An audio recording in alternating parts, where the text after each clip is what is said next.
Listo, ya está grabando. Ya puedes volver a compartir entonces la presentación. Eh, entonces, el tema que nos reúne en la tarde de hoy se titula Prevención de los accidentes de trabajo, un deber, un reto.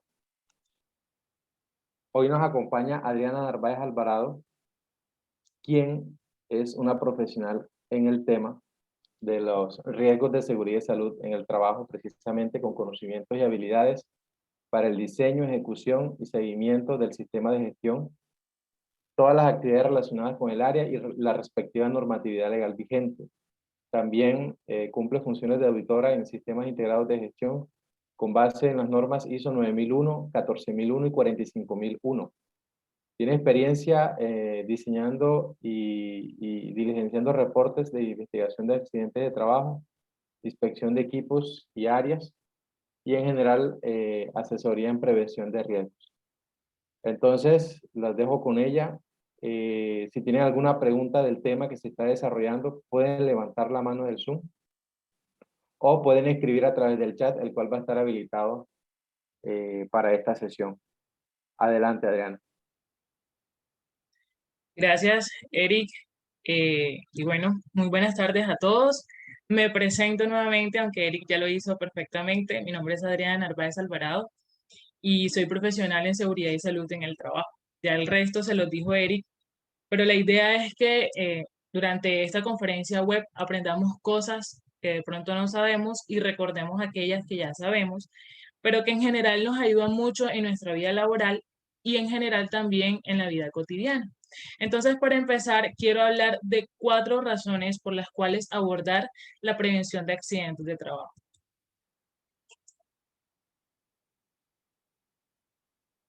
La primera es que es una realidad inminente.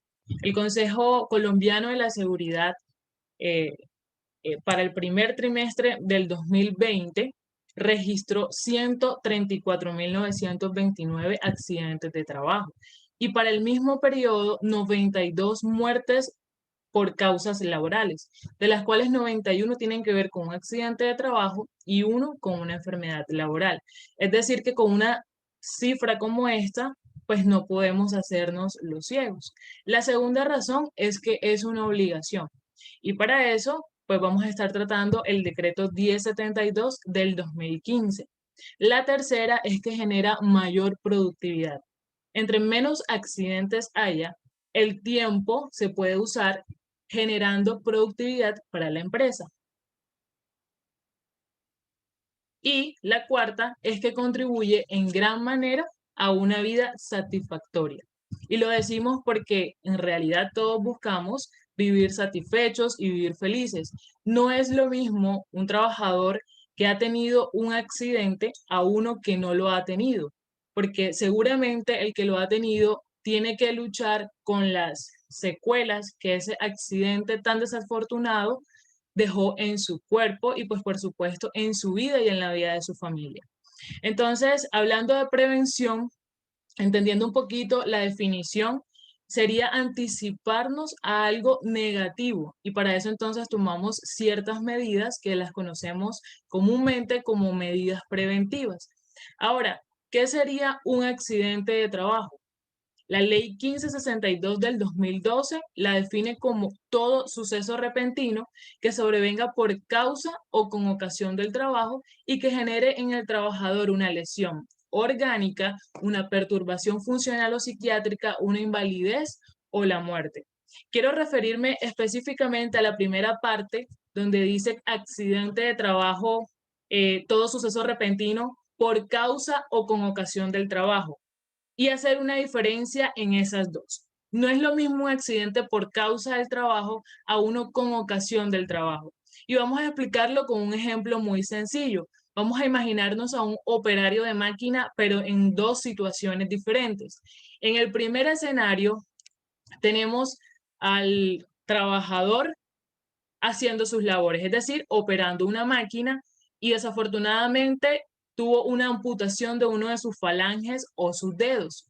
En el segundo, tenemos a ese mismo operario de máquina, pero dirigiéndose de la planta a la oficina, de pronto a buscar un documento, o a ir al baño o simplemente a tomar agua. Y allí, en el transcurso, de pronto sufre una caída que genera algún golpe o alguna fractura en su cuerpo. ¿Cuál de los dos es accidente de trabajo? Bueno, la respuesta es los dos son accidentes de trabajo. Pero la diferencia es que uno es por causa, en este caso, el primero, porque el riesgo que se materializó es inherente a sus funciones, a las funciones para las cuales fue contratado este operario de máquina. En cambio, la segunda tiene que ver con ocasión del trabajo. Es un accidente de trabajo porque se generó en el lugar de trabajo, pero no, no tiene nada que ver con sus funciones, de pronto con las que se contrató ese trabajador. Ahora, hay otras situaciones también por las cuales también se consideran accidentes de trabajo según la ley 1562 del 2012. Voy a enviar un momentico el chat porque... ok. Adri, si quieres, yo te voy avisando de las preguntas, ¿oíste? Para que no Sí, interrumpas queda la... mucho mejor, sí. Gracias. Bueno, entonces decía que hay otras situaciones también que son accidentes de trabajo. Por ejemplo, aquella que se produce durante la ejecución de órdenes del empleador aún fuera del lugar y horas de trabajo. Es decir, que si mi contrato dice que yo trabajo de 8 a 12 y de 2 a 6, pero a mí mi jefe me dice a las 12:05 de la tarde que vaya y consigne una plata a un banco de esos que trabajan en horario continuo y a mí me llega a suceder algo en ese tiempo, eso es un accidente de trabajo. No estaba dentro de las instalaciones de la empresa y tampoco dentro de mi horario laboral, pero sí estaba bajo las órdenes de mi empleador o contratante. ¿Qué otra situación? Durante el traslado de trabajadores desde su residencia a lugares de trabajo o viceversa, pero siempre y cuando el transporte lo suministre el empleador. Es decir, que si yo tengo un vehículo, o sea, una moto, un carro, y es mío y a mí me llega a pasar algo yendo al trabajo o regresando a la casa, eso no es un accidente de trabajo, sería un accidente de tránsito común. En cambio, si es en una ruta de la empresa o quizás la moto y el carro que tengo a mi disposición es de la empresa, del empleador, eso sí es un accidente de trabajo. ¿Qué otra? O el que ocurre durante el ejercicio de la función sindical. Muchas empresas tienen sindicatos y hacen reuniones, hacen viajes, hacen marchas. Si llega a pasar algo allí, eso también es un accidente de trabajo. Y por último, el que ocurre en la ejecución de actividades recreativas, deportivas o culturales, siempre que se actúe por cuenta o en representación de la empresa. Y aquí también entran los trabajadores en misión. Es decir, que si la empresa organiza un partido de fútbol y de pronto allí el trabajador tuvo alguna lesión, una fractura, que es de pronto un esguince, que es de las más comunes, eso es un accidente de trabajo. Ahora, ya teniendo en cuenta lo que es prevención y lo que es accidente de trabajo, vamos a hablar precisamente de eso, de la prevención de accidentes de trabajo. Pero vamos a hablar de dos definiciones importantes. La primera es la seguridad y salud en el trabajo. El decreto 1072 del 2015, que es el decreto único o el reglamento único de trabajo, dice que no es más que una disciplina que tiene como objetivo buscar el bienestar físico, mental y social de los trabajadores para que evitar que de pronto tengan un accidente de trabajo o una enfermedad laboral. Y la otra es el sistema de gestión de la seguridad y salud en el trabajo. ¿Qué es? Es un desarrollo de un proceso lógico y por etapas, que incluye que la política, la planificación, la ejecución, la auditoría y la mejora continua o acciones de mejora. Está basado en la mejora continua. Es decir, que ninguna empresa puede decir en algún momento que llegó a tener un sistema de gestión de seguridad y salud en el trabajo perfecto, porque eso no existe. De hecho, las normas siempre se van actualizando y de ese modo Asimismo, la empresa tiene que actualizar su sistema de gestión de la seguridad y salud en el trabajo. ¿Qué más debe hacer? Esto debe ser liderado por el empleador o contratante. Sin embargo, pues el empleador normalmente incluye o más bien contrata a una persona idónea, a un profesional que tenga conocimiento del tema para que lo diseñe y también lo ejecute y muchas veces también lo verifique y tome las acciones correctivas necesarias para esto. Debe adaptarse al tamaño y a las características de la empresa. No es lo mismo un sistema de gestión para una empresa de 10 trabajadores para a una que tiene 500 trabajadores, pero todas deben cumplir con los requisitos que están en la 1072 del 2015 y en la nueva resolución 0312 del 2019 que nos muestra los estándares mínimos para cada empresa de acuerdo a su actividad económica y el número de trabajadores. Todos estos sistemas de gestión están basados en el ciclo PHBA. Conocemos, o algunas personas lo conocen como el ciclo Deming, pero en sus siglas significa planear, hacer, verificar y actuar. Planeo, miro qué es lo que voy a hacer y lo documento. Luego lo ejecuto, que vendría siendo el hacer. Luego verifico a través de una auditoría y esa auditoría me va a dar unos resultados, unas no conformidades, unas observaciones y de acuerdo a eso tomo acciones correctivas y acciones de mejora. También se valen las acciones preventivas. Y todo eso, como todo ciclo, nunca se acaba. Luego vuelvo a planear, a hacer, a verificar y actuar. Y volvemos a hacer énfasis en que está basado en la mejora continua. Ahora, ya teniendo en cuenta eso, vamos a dividir el cómo prevenir un accidente de trabajo en tres partes. La primera viene siendo la identificación de peligros. Y para eso vamos a entender primero la diferencia que hay entre peligro y riesgo. Esta es una imagen muy diciente porque nos ilustra que el peligro es algo, alguna fuente, alguna situación o algún acto con el potencial de causarnos un daño. Y el riesgo es la probabilidad de que ese peligro nos cause un daño. Ejemplo, el tiburón. Un tiburón en el mar es un peligro. Si yo nado con ese tiburón, es un riesgo que me va a generar, por supuesto, una consecuencia. Otro ejemplo muy sencillo es el del fuego. El fuego es el peligro. Acercarme demasiado a ese fuego es un riesgo que me va a generar una consecuencia que es quemarme. Entonces, extendiendo esto, vamos a hablar exactamente de la identificación de peligros, evaluación y valoración de los riesgos. Así aparece en el artículo 224615 del decreto 1072 del 2015. Dice que debe ser desarrollada por el empleador. Debe tener alcance sobre todos los procesos y actividades, sean rutinarias o no rutinarias, máquinas, equipos, centros de trabajo y todos los trabajadores, independientemente de su contratación. Si puede ser alguien que está contratado definidamente o alguien que está por prestación de servicios, pero igual debe estar incluido. Debe ser documentada y actualizada como mínimo una vez al año, pero además de eso, cada vez que ocurra un accidente mortal o un evento catastrófico en la empresa. Es decir, que si yo actualicé mi identificación de peligros, evaluación y valoración de los riesgos hace 6 meses, pero ahora ocurre un accidente mortal, tengo que volver a actualizarla. No importa si tengo 3, 5, 8, 9 meses de haberla actualizado. Ahora, hace un tiempo colocaba en mis redes sociales si hay alguna metodología o hay alguna norma que me diga a mí, más bien, una norma, disculpen, una norma que me diga a mí qué metodología debo usar para hacer identificación de peligros. Y la respuesta es no. En ninguna norma me dice a mí qué metodología escoger. Esa es escogida por el empleador.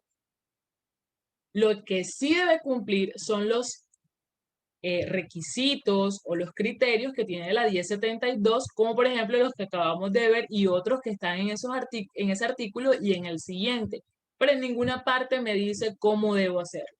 Ahora vamos a tratar de la más común, de la más usada, de la más conocida, y es la GTC 45. Voy a pasar a la siguiente. La GTC 45 es una guía técnica colombiana del ICONTEC. La misma palabra o la misma guía lo dice, es una guía, no es una norma. Las normas son requisitos legales que si yo no los cumplo, por supuesto tengo una sanción. Pero como esto no es una norma, es una guía, es simplemente opción del empleador si usarlo o no. Pero ahora, ellos clasifican los peligros de acuerdo a su naturaleza. Los biológicos es uno de ellos. Ahí están los virus, las bacterias, los hongos, los parásitos. Es decir, que el COVID-19 es un peligro de origen biológico. También están los físicos, el ruido, vibración, temperaturas extremas, sea calor o frío, las radiaciones ionizantes y las no ionizantes y la presión atmosférica. Luego están los químicos. Ahí están los polvos orgánicos e inorgánicos, las fibras, los gases y vapores, los humos metálicos, material particulado. En fin, podríamos resumirlo todo lo que sea inflamable, corrosivo, a todos los que ustedes les vean este tipo de señalización es un peligro de origen químico. Luego vienen los psicosociales que tienen que ver con las jornadas de trabajo, el pago, la contratación, la relación con el jefe, con los compañeros de trabajo, los turnos nocturnos, las bonificaciones y el estrés laboral, de pronto la sobrecarga de trabajo, en fin, todo lo que tiene que ver con la gestión organizacional está dentro de los peligros de origen psicosocial. Luego están los biomecánicos, que tiene que ver con manipulación manual de cargas, posturas prolongadas, mantenidas, forzadas, antigravitacional, el esfuerzo y el movimiento repetitivo. Luego vienen las condiciones de seguridad que se subdividen. Una de esas es el mecánico, que tiene que ver con los elementos o partes de máquinas, herramientas, equipos, piezas a trabajar, materiales proyectados o fluidos. Seguimos con el eléctrico, que también hace parte de condiciones de seguridad y tiene que ver con la alta y baja tensión, al igual que la estática. El locativo tiene que ver con superficies de trabajo, sea irregulares, deslizantes, caída de objetos, condiciones de orden y aseo.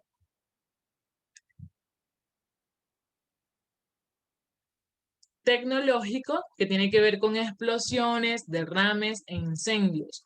Accidentes de tránsito.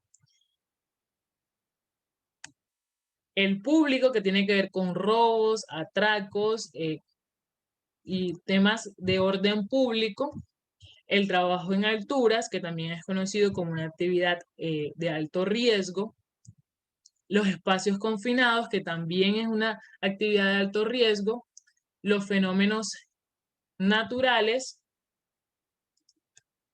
que tiene que ver con las lluvias, los derrumbes, los terremotos y en general lo que conocemos como fenómenos naturales. Eric, creo que la reunión se va a finalizar, según me mostró. No, me acaba de decir que me quitó el límite del tiempo. Ah, ok, perfecto. Entonces continuemos, sí. Bueno, listo. Entonces ya sabemos cómo está clasificado los peligros según la GTC 45 y en general en todo. Luego de que yo sé cuáles son los peligros que tengo en la empresa, miro los efectos posibles, es decir, cómo pueden ser afectados el trabajador o la parte interesada y cuál es el daño que les puede ocurrir. Después de esto, identifico los controles existentes. Normalmente se, digámoslo así, ataca al individuo con los elementos de protección personal o equipos de protección personal. Pero hay algunas empresas que tienen un control en fuente, que podría ser una máquina, y en el medio, que es el lugar en donde está trabajando la persona. Y listo. Eso vendría siendo la identificación de peligros. Ahora viene la segunda parte, valoración de los riesgos. Aquí, lo primero que debo hacer es definir los criterios de aceptabilidad del riesgo. Y para eso tengo que tener en cuenta la política de seguridad y salud en el trabajo que hice o que desarrollé como primer punto del sistema de gestión de seguridad y salud en el trabajo. Pero también miro el número de trabajadores que están expuestos a esos peligros. Luego, hago una evaluación de los riesgos. La GTC 45 dice o habla de nivel de consecuencia, nivel de deficiencia, nivel de exposición, nivel de probabilidad y nivel de riesgo. Para cada una de ellas tiene, digamos, unas tablas. De allí, cada persona va dándole una puntuación o ponderación cuantitativa. De acuerdo a esto, al final van a tener el nivel de riesgo, que es lo último. Al yo tener el nivel de riesgo, paso al tercer punto, que es decidir si el riesgo es aceptable o no, basado en la tabla 9, que fue la que coloqué en la presentación, siendo el nivel 1 no aceptable, el 2 no aceptable o aceptable con control específico y el 3 y el 4 niveles de riesgo aceptables. Y de ahí nos vamos al tercer punto, que es las medidas de intervención. Aquí vamos a hablar de, digamos, ya tenemos identificados los peligros, evaluamos y valoramos los riesgos, vamos a intervenirlos. Ahora vamos con el tema de la jerarquía de controles. No sé, seguramente han escuchado que, por ejemplo, si yo hablo de que tengo un peligro de ruido, normalmente cualquier persona o incluso un profesional en seguridad y salud en el trabajo podría decir, bueno, colócate un protector auditivo. Y sí, digamos que es el control menos costoso, pero como acá vemos en la imagen, es el menos efectivo. Por eso, antes de pensar en hacerle un control al individuo con el elemento de protección personal, debemos pensar en los otros 4 que vienen arriba de esto. El primero es la eliminación, es decir, remuevo físicamente el peligro. ¿Cómo lo puedo hacer? Quizás, si hablo de manipulación de cargas, lo está haciendo un trabajador, pues ¿por qué no puedo introducir un dispositivo que alce esa carga? Ahí estoy eliminando el peligro de manipulación de cargas que tiene que ver con un origen biomecánico. También, si no lo puedo eliminar, entonces ahora paso a si lo puedo sustituir, es decir, reemplazo el peligro. ¿Cómo? Quizás con una sustancia menos peligrosa que la que estoy usando en el momento. Ahora, si no lo puedo sustituir, voy con un control de ingeniería. Ahí aíslo al personal del peligro. ¿Cómo lo puedo hacer? Por ejemplo, instalando un sistema de ventilación. Y si hablamos del ejemplo del ruido, puedo entonces hacer un cerramiento acústico, por ejemplo. Eso vendría siendo un control de ingeniería. Normalmente los controles de ingeniería se le aplican al medio o a la máquina que está usando el trabajador. Luego vienen los controles administrativos, señalización o advertencias. Esto puede ser una instalación de alarmas, pueden ser unos procedimientos, unas inspecciones, una capacitación al personal. También están los exámenes médicos, periódicos de ingreso y de retiro que se le hacen al personal. Y por último, que normalmente a veces es el primero en el que pensamos, pero que debería ser el último, es el equipo o elemento de protección personal. No es que no sean eficaces, es que simplemente no son tan eficaces como los otros 4. Pero sí, eso siempre se deben usar, incluso si tengo un control de ingeniería o un control administrativo. De hecho, hay peligros y riesgos que se le aplican las 3 o los 3 tipos de control. Un control de ingeniería, un control administrativo y un elemento de protección personal.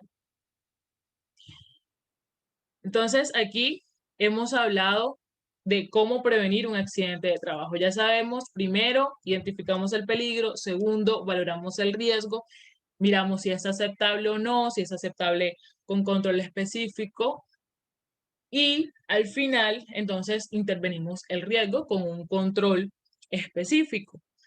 Ahora, ¿qué pasa si ya hice todo eso, pero aún así tuve un accidente de trabajo? Vamos a ver qué es lo que hay que hacer. Lo primero es que si el trabajador está consciente, debe informárselo a su jefe inmediato o al encargado de SST. En algunas empresas, el encargado de seguridad y salud en el trabajo o el que tiene a cargo el sistema de gestión es el jefe de gestión humana o cierto profesional que es especialista en seguridad y salud en el trabajo. Eso es de acuerdo a los procedimientos que tenga establecido la empresa.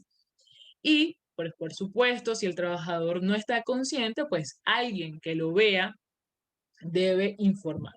Ya después de que la empresa tiene conocimiento de ese accidente, debe reportarse en primera instancia a la ARL.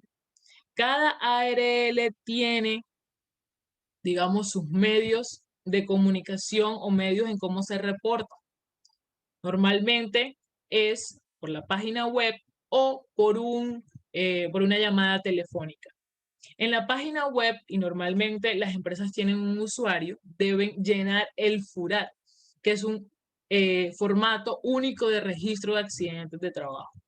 Cada ARL tiene uno diferente. No es algo que haga la empresa, eso la ARL lo tiene. Yo simplemente lleno con los datos del trabajador y luego con los datos del accidente. El original es para la ARL. Debo guardarlo, imprimirlo y tener una copia para la empresa y asimismo una copia para la EPS. Para la EPS también debe reportarse porque es quien en primera instancia atiende al trabajador que tuvo algún accidente de trabajo. ¿Cómo se hace?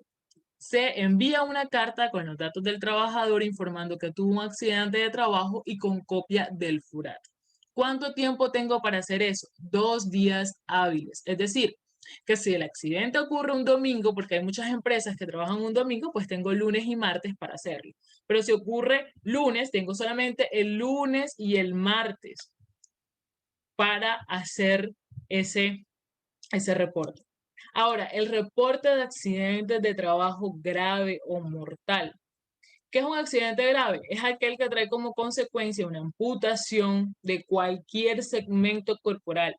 Fracturas de huesos largos como son el fémur, la tibia, el peroné, el húmero, el radio y el cúbito.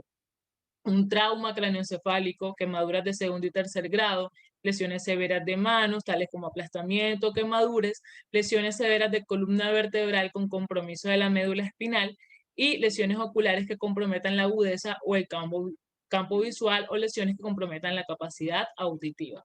Eso lo dice la resolución 1401 del 2007, que es la que trata la investigación de accidentes de trabajo. ¿A quién se le reportan estos accidentes graves o mortales? A la ARL primero, luego a la EPS y en tercera instancia al Ministerio de Trabajo, también con copia del FURAT. ¿Cuántos días tengo? 2 días hábiles también para hacerlo. Lo dice el decreto 1072 del 2015. Ahora, ¿cómo se hace la investigación? Bueno, la investigación dice que se debe hacer dentro de los 15 días siguientes a la ocurrencia del accidente de trabajo a través de un equipo investigador.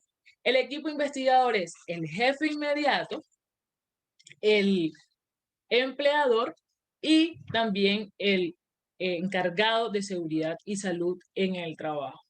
Ahora, se debe adoptar una metodología y un formato para la investigación que contenga todos los lineamientos que están en la resolución 1401 del 2007, que como ya les dije, es el que trata de la investigación de accidentes de trabajo. Ahora, también puede usar los que están diseñados por la ARL, que finalmente ellos seguían también por esa resolución. ¿Qué metodología puedo usar? Bueno, esa también la escoge la empresa. Las más conocidas son el árbol de causas, los 5 porqués, el diagrama de Ishikawa, que también es conocido como la espina de pescado, pero al final cada uno decide cómo hacerlo. Ahora, la investigación de los accidentes graves o mortales también se hace durante los 15 días. Pero luego de que la administradora de riesgos laborales, ARL, tenga esa investigación, ellos tienen unos 10 días, unos 15 días hábiles, perdón, para tener o dar un concepto sobre lo que pasó y se lo da al empleador. Luego, dentro de los 10 días hábiles siguientes, esto lo dará la ARL junto, junto con la investigación y una copia del informe del empleador al Ministerio de Trabajo. El Ministerio de Trabajo, a partir de ese momento, va a entrar a hacer una investigación por su propia cuenta. Y la empresa tiene que estar disponible a darle cualquier información que el Ministerio de Trabajo requiera en esos momentos, independientemente de cuál sea y en qué momento sea, porque pues ya sabemos que el Ministerio de Trabajo es la máxima autoridad en temas laborales. Y bueno, finalmente los dejo con una frase que es que la seguridad no es un lema, es una forma de vida.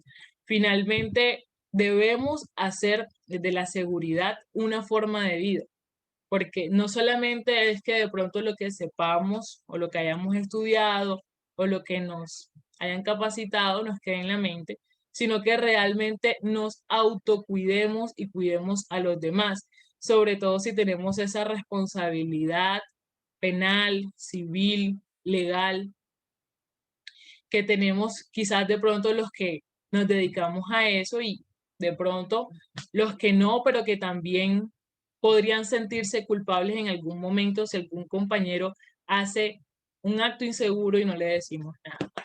Entonces, eso ha sido todo por hoy. Espero que haya sido muy beneficioso para todos. Traté de resumir lo más posible el tema de la prevención de accidentes de trabajo, que es un tema absolutamente amplio y que, como se dieron cuenta, tratamos muchas cosas que podríamos haber hablado mucho más, pero eso es como lo más importante y lo más relevante que podemos tener acerca de eso. Entonces, muchas gracias por asistir y los dejo nuevamente con Erika. Adriana, gracias a ti. La verdad, pues yo sí tenía alguna idea sobre el tema, pero ahora que lo veo en detalle con esta explicación y lo hiciste de una forma muy práctica, la verdad con todas esas imágenes nos quedó un poquito más claro pues cómo se debe manejar este tema. Y esa última frase pues la verdad nos deja una reflexión profunda. Entonces, en estos momentos están viendo las redes sociales del Centro de Conocimientos Learning Plus. Quiero confirmarles que el Centro de Conocimientos no es un lugar físico. El Centro de Conocimientos es una red virtual. Por eso aquí ustedes están viendo son todas las direcciones y páginas. Está la página de Facebook Learning Plus Barranquilla, así la pueden buscar. El canal de YouTube Centro de Conocimientos Learning Plus. Pueden seguirnos en Instagram también, aprendiendo.más. Y ustedes se dieron cuenta que hoy les mandé el link de la conexión del correo Learning Plus Barranquilla, Gmail, en Gmail. Entonces, los animo a que puedan compartir estas redes sociales con todos sus contactos. Ya les he anunciado en otros contenidos. De hecho, en Facebook Live, todo el contenido que se va a compartir durante el año están cordialmente invitados a que estén pendientes en la página y en el canal y puedan entonces beneficiarse. Este webinar que acabamos de tener, va a ser colgado en el canal de YouTube.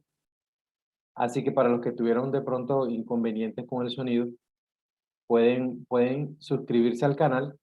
Ahí está el nombre Centro de Conocimientos Learning Plus y ahí lo van a ver y van a poder escucharlo pues con toda la calma del caso y de seguro no van a tener entonces inconveniente de sonido. Entonces, le agradecemos por haberse conectado esta tarde. Esperamos, como lo dijo Adriana, que les haya gustado mucho el tema. Y más adelante vamos a ir compartiendo otros temas, como ya lo mostré en la presentación inicial, temas que tienen que ver con temas de marketing digital. Vamos a compartir más conocimientos que tienen que ver con Excel avanzado. O sea, son varios temas ahí. Entonces, los animo a que se mantengan conectados y, como dice el eslogan, entre más conocimiento, más oportunidades van a tener de poder seguir mejorando su perfil profesional y laboral. Bueno, no siendo más, me despido. Que pasen una feliz noche. Adriana, de nuevo, muchas gracias. A ti, Eric, por la invitación. Gracias. Te quedó súper. Que estén Gracias. muy bien. Chao a todos.